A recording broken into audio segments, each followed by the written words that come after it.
నమస్కారం అందరికీ ATV news తెలుగుకి స్వాగతం. నమస్కారం కేకే గారు.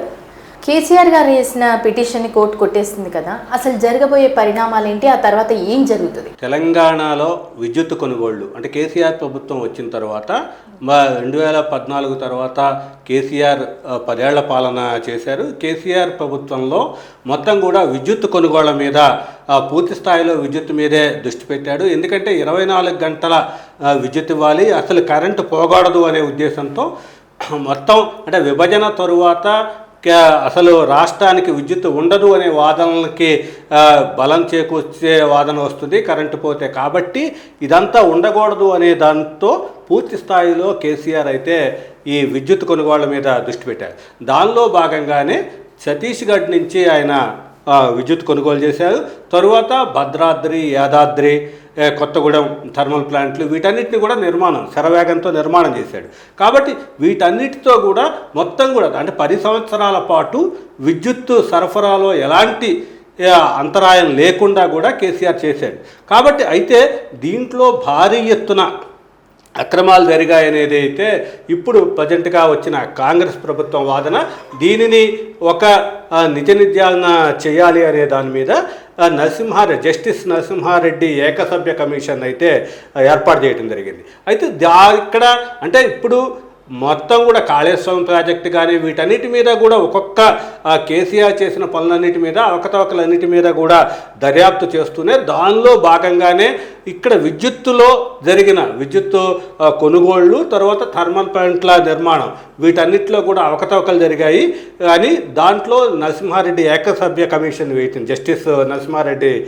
అయితే ఇక్కడ ఎన్నికల సమయంలో కీలకంగా అంటే పార్లమెంట్ ఎన్నికల సమయంలో ఈ కమిషన్ వేయటం జరిగింది రేవంత్ రెడ్డి ప్రభుత్వం.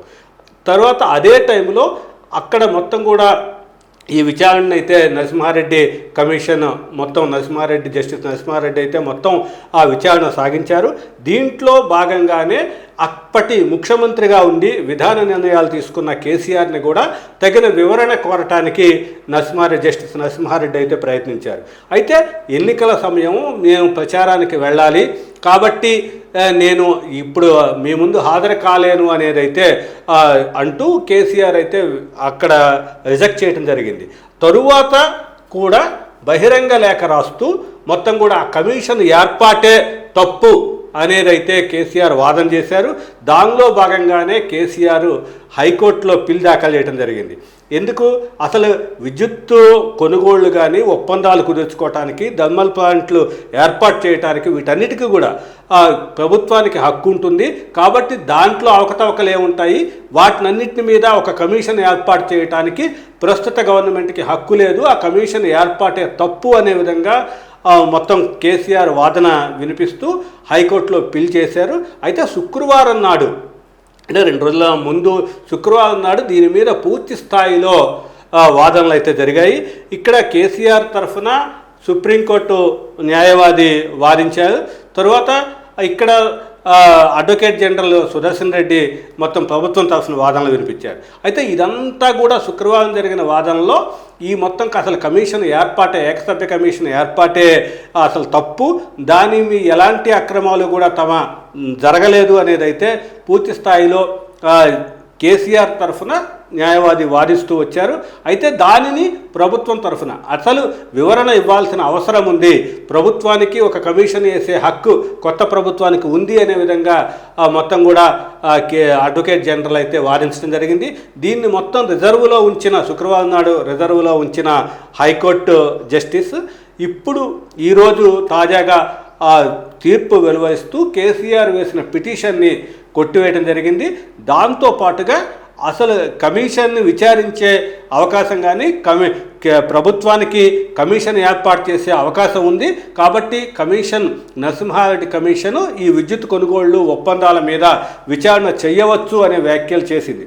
కాబట్టి ఇప్పుడు దీంట్లో తదుపరి పరిణామాలు ఏ విధంగా ఉంటాయి అనేది అయితే ఇప్పుడు ఆసక్తిగా మారింది.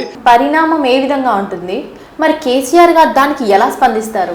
హైకోర్టు స్పష్టమైన తీర్పిచ్చి కేసీఆర్ పిటిషన్ అయితే కొట్టివేసిన తరువాత సుప్రీంకోర్టుకు వెళ్తారా లేకపోతే కమిషన్ ముందు హాజరవుతారా?